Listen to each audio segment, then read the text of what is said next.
Everybody has a body capable of improved alignment, function, and mobility. By learning to work through the corrective exercise assessment flow, you can change people's lives for the better through your role as a corrective exercise specialist. As we work through this information, it's important to remember that your role is not to treat musculoskeletal injuries, but to correct and optimize movement through exercises designed for each individual. Corrective exercise strategies can also be applied after an injury and after rehabilitation is complete. But in that case, it's important to be sure the client has received medical treatment and healthcare clearance to return to normal activity. Your roadmap will be the Corrective Exercise Specialist, or CES, assessment flow. Assessments are crucial in the design of a safe, individualized corrective exercise program. The process begins with the client intake screen, followed by a static assessment. Next, a series of movement assessments are conducted, and then, based on the findings from the static and movement assessments, mobility assessments are used to refine the observations and pinpoint strategies as you create programs using the corrective exercise continuum. Now, we'll take a closer look at each step of the assessment flow, starting with the client intake screen. First impressions are important. Just as much as you'll be evaluating the client, this is your chance to create a positive first impression. The client intake screen should be as thorough and detailed as possible and should include a physical activity readiness questionnaire, or PAR-Q, as well as questions about their lifestyle, occupation, and hobbies.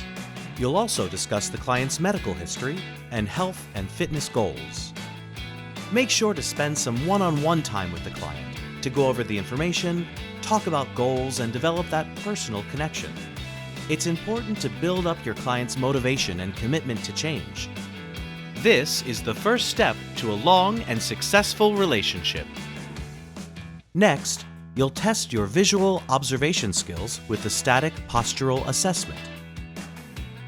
Now, the word static might make you think of stillness or immobility, but it actually takes a coordinated set of isometric contractions to hold a position.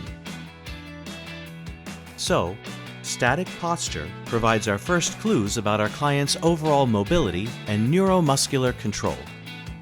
To start, you'll have your clients remove their shoes and then just stand there, in what the client feels is their most neutral, relaxed position.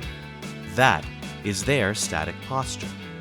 Typically, you will start at the feet and travel up to the head, observing your client from anterior, lateral, and posterior viewpoints. You'll compare your client's posture to the clinical, ideal standing posture and take note of any deviations representing static postural impairments. Now, like the song says, toe bone connected to the foot bone, and, well, you get the picture. Point being, every part of the body is related to another part. To structure this observation, NASM recommends the systematic use of kinetic chain checkpoints. These are the major joint regions of the body, including the foot and ankle, knee, lumbopelvic hip complex, or LPHC, the shoulders and thoracic spine, and the head and cervical spine. We'll get into further detail on all the things to look for in some videos down the road. For now, we're moving on to an overview of postural distortions. Because everything in the body is connected, things don't tend to just pop up one at a time. They are typically grouped into patterns based on how they relate. More than likely, you will encounter some common patterns in clients. Two of the most well-known postural classification paradigms are Yonda's postural distortion syndromes and Kendall's posture classifications. Think of Yonda and Kendall as a couple of helpful friends who can help point out things to look for during the static assessment process.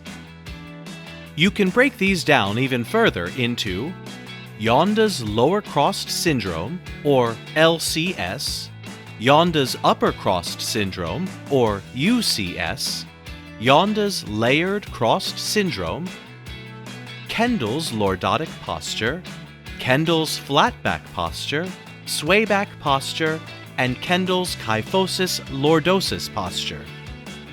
And again, remember, this is just an overview. We'll get into more detail a little later. Moving on to movement assessments. These are the cornerstone of a comprehensive assessment process. Optimal movement requires the integrated functioning of the entire human movement system, otherwise known as HMS. Due to repetitive movement patterns, injury, disease, or a sedentary lifestyle, dysfunction can occur in one or more regions of the body. Movement assessments should be completed in a systematic order, starting with the least challenging and progressing in line with your client's abilities. Their functional capacity, severity of compensations, and personal fitness goals will all inform your decisions about which movement assessments to perform. Movement assessments can be grouped into 3 categories: transitional assessments, loaded assessments, and dynamic assessments. Transitional movement assessments involve movement without a change in the base of support, with both feet on the ground. They allow you to assess an individual's dynamic posture, quality, and control of movement and joint alignment. As the client performs each specific movement pattern, any observed compensations point you to possible movement impairments at each of the 5 kinetic chain checkpoints. The transitional assessments use the client's body weight and include the overhead squat, modified overhead squat, split squat, and single leg squat. Next, we'll take a look at loaded movement assessment. Here, you'll observe your client's dynamic posture with an additional source of resistance. This kind of assessment directly relates movements we use each day, everything from pushing to pulling, an overhead press, trunk rotation, weighted squats, hinge exercises, split stance, and single leg exercises. Loaded movement assessments can be done separately as part of the client assessment process or within the client's workouts, depending on their comfort level. Loaded movement assessments include loaded squat, standing push, standing pull, and standing overhead dumbbell press. The optional and more advanced dynamic movement assessments involve movement with a change in the base of support, things like walking and jumping.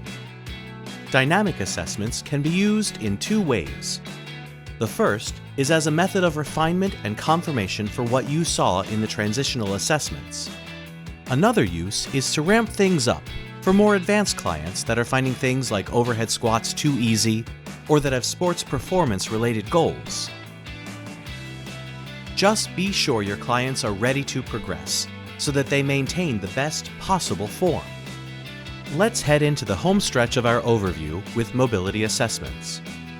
These assessments confirm findings from earlier stages and further pinpoint areas that need attention.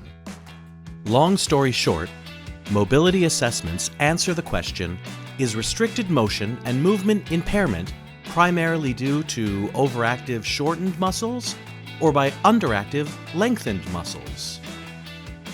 If movement impairments are found in previous assessment stages, but your mobility assessments don't show any range of motion limitations at those impaired kinetic chain checkpoints, it probably means the culprit behind that impairment is related to underactive lengthened muscles more so than overactive shortened muscles.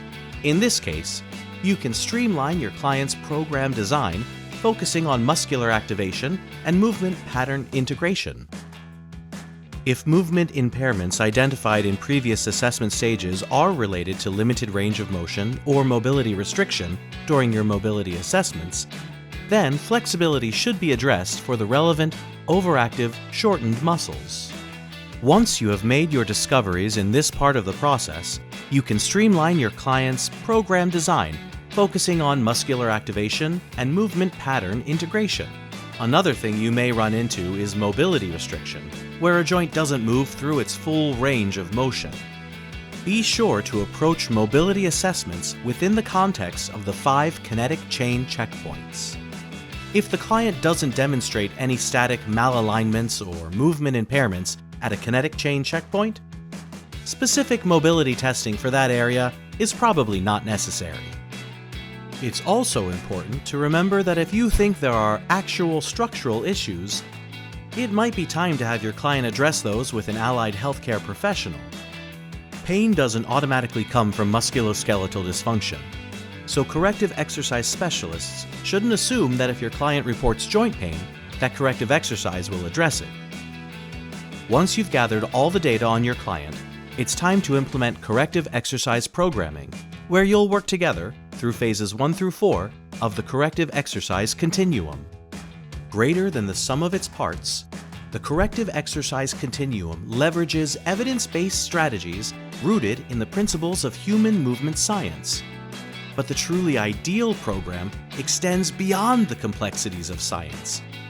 This is your opportunity to become a fitness detective, to uncover all the facets of your client, and then utilize and employ a variety of techniques, tools, and tactics within a client-centric program that you design just for them.